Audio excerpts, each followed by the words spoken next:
Hi folks, welcome back inside Manhattan Basketball. Christian Heimall with you, joined by the head coach of Manhattan Women's Basketball, John Olenowski.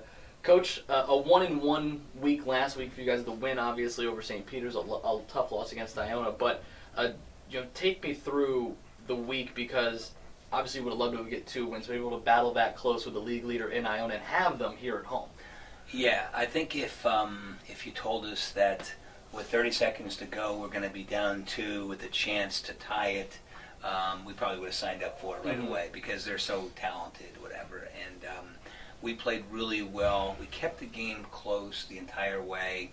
And at the end, like I said, we had our opportunities to actually take the lead and then tie. So we fought them the entire game, and I was really proud of our effort throughout that entire game. The win against St. Peter's, a tremendous all-around game. Offensively, you were shooting the ball very well. Defensively, you locked down St. Peter's incredibly as well. Yeah, that was probably our best game of the season. I think that we really did a nice job of executing our offense, and St. Peter's with a very strong inside game. I think only had like 31 points that game, so I think we did a pretty good job of making life difficult for them, especially on the perimeter. And I think we stepped up and played really, really well in that particular basketball game. You look at the box score over the last 2 games, you notice Ashley Steck having a very well-rounded effort in both contests, Shayna Erickson as well. The 2 post players starting to play well together? Yeah, they sure are. And what Ashley's really doing is defensively, she's really helping us inside, because she's quick and she's strong and she's very active in there. So she's been able to do a great job of neutralizing the team's best inside player, which has been great. And Shane has been consistent all year round with her rebounding and her scoring. Have we seen something different with Shayna in her sophomore year as opposed to her freshman season? Because last year it seemed as though the numbers started to go down a little bit as the season went on. Is that just maturity for her this year? Well, I think it is, and I think also the fact is that she's used to the conference right now. She knows all the players. She knows what she has to do, and she's in great, great shape, which is always a good thing. And I think she's been very consistent all year round this year. And last year there's a little inconsistency, even though she had a great freshman year. Against Iona, Sabrina Gerador, who you talked about the first meeting as being the third of that triple-headed monster that they have, only played 7 minutes, really took her out of her game. Yeah, and the thing was, she killed us last time. She had 14 points and like 12 rebounds. So this time round, we made it very clear that they've got 2 tremendous players, but we can't let Sabrina have a big game against us. And I don't know that she scored. She certainly wasn't a big factor on the boards in that particular game. So I think we did a great job with her, and I think it was great that we had a solid defensive effort the whole game. Until the final 4 minutes of the second half, locked down D'Amica Martinez after halftime. Right, yeah, but she's so good. What she decided to do was, whether we were playing man or zone, she decided to just take it to the basket and jump shoot over anybody that we had there. And when she does that, she's very difficult to defend. We were trying to get the ball out of her hands, and we doubled her a lot, whatever, and for the first 15, 16 minutes of the half, it worked. And then when the game was on the line, she decided that, it's time, and she really hit some key baskets for them. When you looked at that game, though, and we talked about it at Iona, it was a much better game than the score said because of how well you played. There was just a small stretch. Here, this time around, the score maybe reflected the effort more so than the first game did. Yeah, and with 9 minutes to go in the first game over there, we're down 6, and we kept emphasizing that to our team, that we were right there the first time. So certainly the second time should be no different, and it wasn't.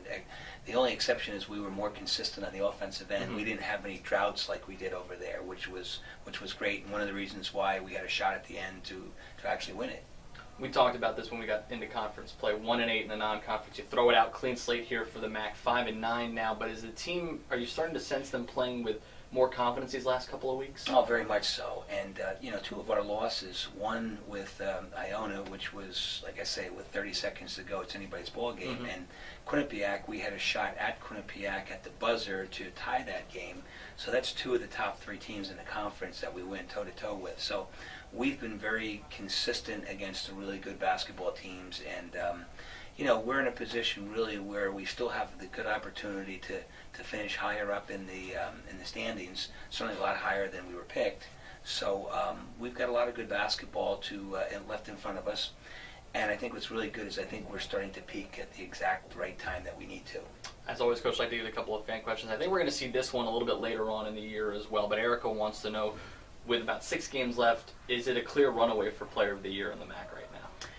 Well, I don't know that it's clear because there's a couple of really good options there. Tamika Martinez from Iona certainly would be the leader, but for sure Mackenzie from Ryder has had a tremendous year, and 39 points and 17 rebounds to beat Iona.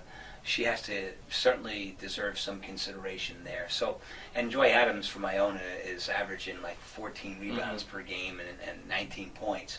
So I think those 3 have to be in the mix for sure. But I think it could come down to the nitty-gritty on how the season ends and who ends up winning it, and what they can do to lead their teams. Another one regarding the standings, Coach Michelle, with you guys tied with 3 others at 5 and 9. Is there any scoreboard watching going on with you and the coaching staff? I think the coaching staff, yes. The players hopefully not. But certainly we are, and we're trying to watch each and every game and try to figure out how we can move up in the standings. And that's really our number one goal with that, is to see how we can get ourselves to get the best possible place for our team when it comes time for the MACs. And it's a good position to be in. We would have certainly liked to have been higher, but I think we're right there, and it's going to be an interesting couple of weeks, whatever, but we feel good about our chances to move up there and finish very strong this year. Mentioned it, a 4-way tie at 5 and 9. Yourselves, Canisius, Niagara, and Monmouth. A chance to make some headway this weekend as you make that Buffalo trip. Yeah, a chance to make some headway for sure, and I'm sure that they feel the exact same way. So certainly both teams are going to be very, very excited about the opportunity, and I think, if nothing else, I think everybody will play their best basketball this weekend. I was with the men this past weekend up at Buffalo, had a chance to watch actually a bit of the Canisius-Niagara women's game on Friday night. When you look at these 2 teams that you're about to face this weekend, where's the biggest thing that you focus on? Well, I think they're vastly different basketball teams. I think that Canisius has got really good size and guards that can shoot the threes, whatever, and they're very, very tough, especially at home. And certainly Niagara has been playing so darn hard, especially defensively, whatever, that they make it difficult for you to score, and they've got probably a little more balanced scoring, whatever. But 2 excellent teams. They're so well coached. And they really play hard. So it'll be a very interesting challenge, but we're certainly looking forward to playing both of them. When you look at the games from earlier this year, what do you take from those contests to be able to move into this weekend? Well, I think with Canisius, we played very well the first time we played them, and I think that and Jen Morbido did not play, so that hurt them a little bit with their outside scoring. So they're at full strength now, so I think that they'll be a formidable foe. But I think that, like everything else, I think we match up really well with Canisius. I think we always have every year, and I think they match up well with us. So I think that'll be a very interesting basketball game. Niagara, same thing. We had a shot with 4 seconds to go to win it last time, whatever. So it was an up and down game, but we had our shots, and certainly they made the key plays in overtime. So we were right there. So I think we're evenly matched, and I think that we'll see some really close competitive basketball games. The schedule hasn't exactly been kind to the Jaspers this year, whether it be a ton of home games and a ton of road games. 3 straight road games, and they probably couldn't be tougher considering the trip. Number 1 to Buffalo, which is always difficult, but then number 2, you go to Fairfield, a squad that just won at Marist this weekend. Yes. So, but this time of year, you certainly have to play somebody.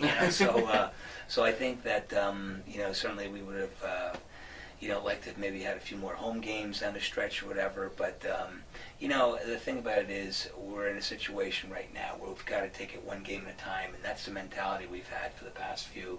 So while they're a formidable task, we're just looking at it as one step each and every night, and hope that we can be ready to play really, really great basketball. So tough stretch, but hopefully we're a much, much better basketball team to handle that stretch. This Western New York swing one is a little bit more different than other road trips in the MAC. Sometimes it's just a quick day trip, whether it's Ryder or Fairfield or Iona or something like that. Siena, it's an up and back overnight trip. You're spending a whole weekend with the team and just getting away. What kind of I guess, benefits does a weekend like this bring? Well, the chicken wings are pretty good out there, So certainly we enjoy that. And Niagara Falls is kind of a nice, peaceful view, whatever. But yeah, it's different because all of a sudden you're in the middle of your season and you're accustomed to being ready to prepare for a game at home, or your away trip is one day, so it's different, and you've got to make sure your team is ready to handle that, and I think it's more difficult for your second game than it is your first, because your first is, you're preparing to play the day before, but after that there's still time left to get ready for the second one, so hopefully the experienced players will know how to talk all our young players into being ready and certainly ready to step up and have a great game. Canisius and Niagara, the Buffalo trip for the Manhattan women on the way here coming up this weekend. As always, John Olenowski, thanks a lot for the time. Thank you, Christian. If you'd like to ask a question, you can tweet us at GoJaspers. You can email us gojaspers@manhattan.edu. And don't forget, you can follow Coach on Twitter as well, at John Olenowski. Until next time, we'll see you inside Manhattan basketball.